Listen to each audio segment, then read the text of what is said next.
Good shooting.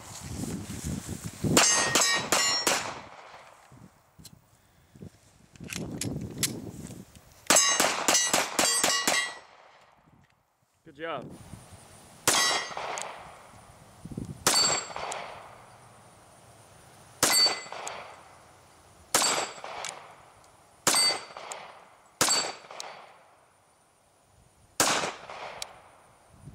Good shooting, man.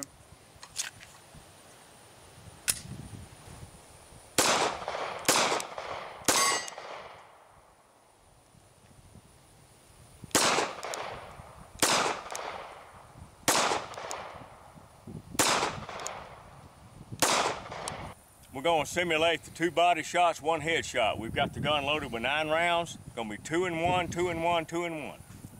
Okay.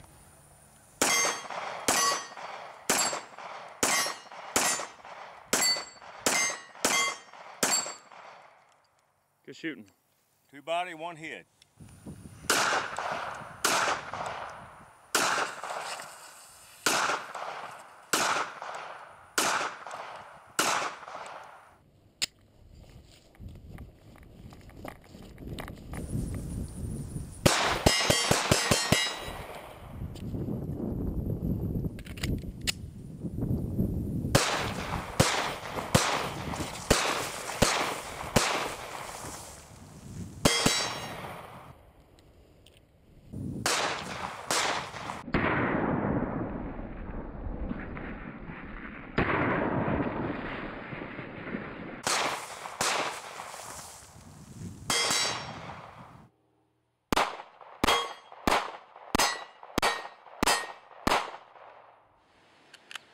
Welcome back, everybody. This is Barry, Eric, and Chad again here from Moss Pond, and we're doing another review for you today. And we're going to be talking about the Smith & Wesson M&P 9mm Shield.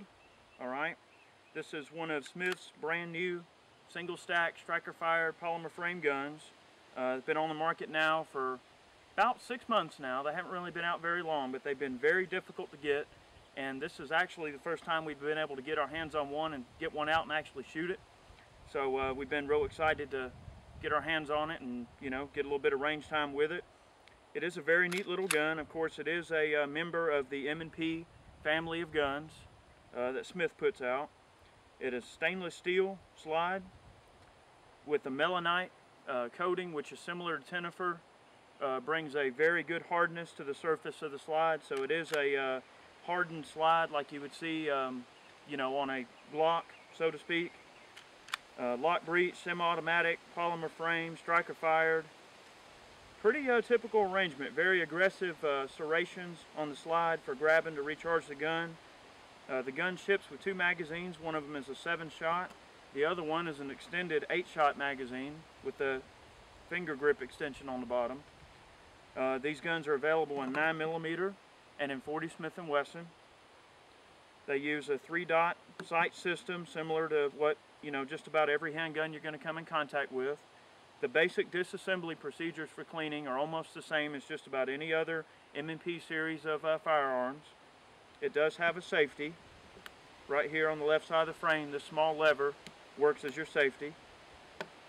The controls are relatively ambidextrous. The slide stop is not ambidextrous. The safety is not ambidextrous. The mag catch can be turned either way, so the mag catch is ambidextrous. The overall feel of the gun and the profile of the gun is about the same as about any other M&P gun that you're going to run into. I'm going to let Barry do a few talking points here on it. Well, the M&P Shield, we have a request for this gun about 3 or 4 a day.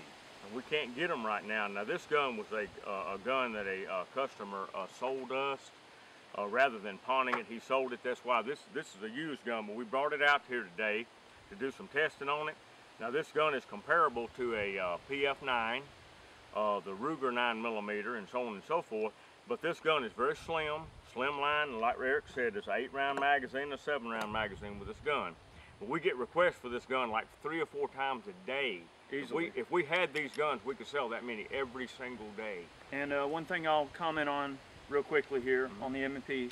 I actually just got back this last week from the M&P Pistol Armorer School that Smith & Wesson offers.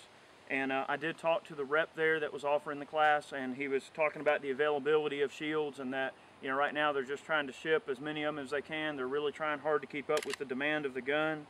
Of course, I did learn a lot about the M&P series of guns. They are wonderful setup. If I'm not mistaken, I believe this gun has the same type of chassis in it. It does. It's got the 2 stainless steel blocks. Now, I don't know if these are treated in the same manner that the slide is with the melanite finish, which is like a tenifer coating again, but it does provide a much more rigid platform. I mean, if I take this frame and I just bend it with my hands, it won't bend, it won't flex, because these stainless steel blocks provide a really solid chassis in order for everything to just really lock up real nice and solid. Of course, the guide rod assembly is captured, pretty standard fare. Typical disassembly you would expect to see on a you know, average semi-automatic handgun.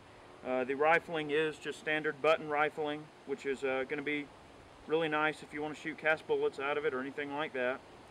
Again, if I didn't mention it, this gun is available in a .40 caliber, and the size of the gun is about the same. I don't think it's much larger. They're identical. We've had one .40 caliber out of about 10 9mm that we've been able to get, but the .40 caliber is scarce as it can be. But like Eric said, this is a very simple mechanism. It's very straightforward. Yep. Disassembly procedures on this gun, in terms of detailed disassembly, are pretty dang close to what you see from the G model. If you know what G model means. Anyway, this is a Smith video, so we're trying to make sure we are giving Smith plenty of love. Right. Of course, we are going to shatter those dreams in a moment. All right. So we have filmed a few shooting clips. You should see some of them kind of piping through right now as we're doing the talking points. We've been trying to get the camera angles kind of, you know, interesting for you guys and getting those kind of rolling along. Like I say, we shot about 250 rounds out of it. We've put it through its paces pretty well. We've done a little bit of running around with it, a little bit of drawing it, shooting it, snap shooting. And generally, for all of those purposes, it seems to fit that role quite well. It is a very nice little gun. I would definitely, you know, have no problems carrying it and feeling, you know, adequately armed with it. I would definitely feel like I was armed properly with it. What we're going to do now, since, you know, we know this is a brand new gun to the market and we know what a lot of people carry. If you're anything like me, you probably carry a Glock 26. Now, I know some of you Smith fans are rolling your eyes and you're going, oh God, here's a Glock. But bear with me here, because there's one thing that makes a Glock 9mm an extremely nice choice for carry. Not only do you have the flat 10-round magazines that you can get for this that are extremely light and handy, but then you have the availability of good functional 33-round magazines, which give you a lot of extra firepower, especially if you're going up against multiple assailants or if you got to defend yourself from a large number of people. You know, one thing that I think tends to get overlooked with this type of handgun, the Shield is a wonderful gun, but in terms of what it's meant to do, this is more of a, you know, direct threat affecting you, one person affecting you. One-on-one. One-on-one type combat. The Glock, however, with a 33-round magazine, you've just now turned that into a force multiplier. Right. You've basically got 5 of these at your disposal in this gun. Right. Now, you know, don't get me wrong. Glocks, yes. I mean, I'll give credit where it's due, and I'll give, you know, criticisms where it's due. The Glocks, you know, the 26 in the hand can feel a little bulky. If you've got small hands, it's not going to be the most comfortable gun in the world. The sights, usable. I mean, a Glock, it has decent sights. The trigger in this one, of course, is excellent. But anyway, this review is not about the Glock. It's about the Shield. And we're going to compare the size of the two. And see, you can really just get a very strong idea of the overall size profiles. Now, I will change the angle of the camera, and you should be seeing some decent close-ups. Now, most people that are considering the Shield for everyday carry are probably thinking of switching from a Glock 26 to the Shield, or they've looked strongly at the Glock 26 already as an option instead of buying the Shield. So that's why I wanted to show my Glock alongside it, just to give you an idea of the size comparison. I would say from a concealed carry or everyday carry point of view, the Shield is going to be a better overall gun just because it is nice and slim, it's light and handy. Of course, you probably already know this if you've held either one of these guns. The Glock 26 is a good everyday carry gun, but it just depends on the manner in which you carry. So we're going to get some close-ups of the two guns, and we'll leave you with some of the shooting footage, and hopefully you guys glean some info about this gun. I don't think I left anything out. The manual was very clear and concise. I did read the manual thoroughly before I came out here, just so I knew if there was any kind of odd issues to let you know about. Trying to think. Oh, the one area that this is different than the standard M&P is that it does not have the interchangeable back straps for your grip. You're stuck with that one grip profile, but the grip is a 13-degree 1911 profile grip, which is determined by many to be an ideal fighting gun grip. Okay, so it's got the 13-degree grip, the flat, relatively flat. It's got a little bit of curvature to the back of it. There is a trigger stop built into the frame right back here, and that provides a little bit of over travel stop. One complaint that I do have with the Shield that I'm definitely not a big fan of is the trigger reset. Now, I will admit that the trigger reset on the Shield is a lot better than the standard M&P that's being produced now. But it still, in my opinion, is a little bit lacking. I think that a good combat pistol should have a noticeable reset, or really any pistol should have a good noticeable reset. And that's one thing the Shield doesn't have going for it, is that the reset on the trigger, I mean, it's there, but you can't really feel it bump. You can't feel it bump like you can with a Glock. And see, my Glock has the, ghost trigger in it. And see, even though the trigger on this gun is light, I mean, you still feel that bump. And hear it. You feel it kick you back, right. and you hear it. Right. So that's just one minor complaint with the Shield. Of course, any of these inconsistencies that we've discussed with either system can be definitely gotten over easily with proper amount of training and just spending some time behind the gun. Well, what the limited shooting we've done with this gun today, I can determine that this is as good as a Kel-Tec or Ruger. I would hate to have to live on the difference in them, but this gun is an excellent carry weapon. It's flat. You get you a nice little pocket holster. This gun is about 3/4 of an inch thick as compared to about an inch on a Glock, but still, this gun, for what it is ideal. This gun was very well thought out. There was a lot of engineering thought that went into it, and it does have the manual safety. It does have a manual safety, which a lot of people demand on a pocket gun, and I can understand that. But this gun is all around. I don't think you can do any better than this. Well, for a single stack 9mm, no, I don't think so. I mean, now the Car 9mm are an excellent choice for what they are. Also, one thing I forgot to mention as Barry was talking, I was reminded of a few things I forgot to mention. One is it does have a loaded chamber indicator. It's not really an indicator, but it's like a little window. A viewing hole. A viewing hole where you can see if there's a round in the chamber right there. Mm-hmm. Okay. Now that's one thing it's got, is the viewing hole. And trying to think if there's anything else I've left out on this little guy. It does have bevels on the front of the slide, which are really nice for reholstering. Mm-hmm. See, a lot of situations, and what Smith thought about when they developed the M&P series of guns, is that they were worried about cops needing to reholster their guns as well. Right, with so one having hand. With one hand and without looking.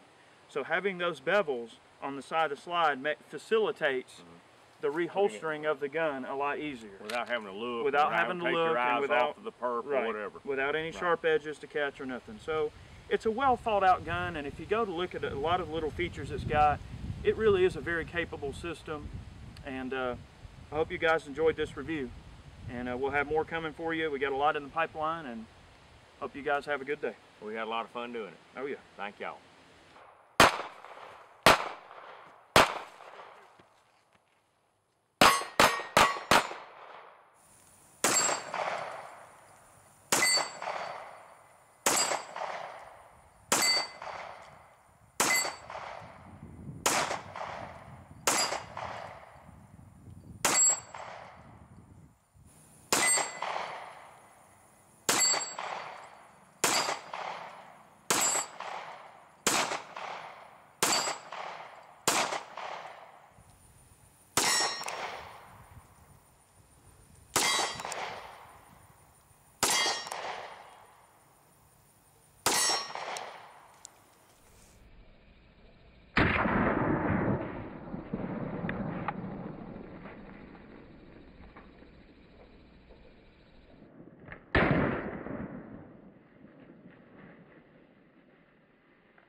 still think that the Glock 26 is king. Here's why.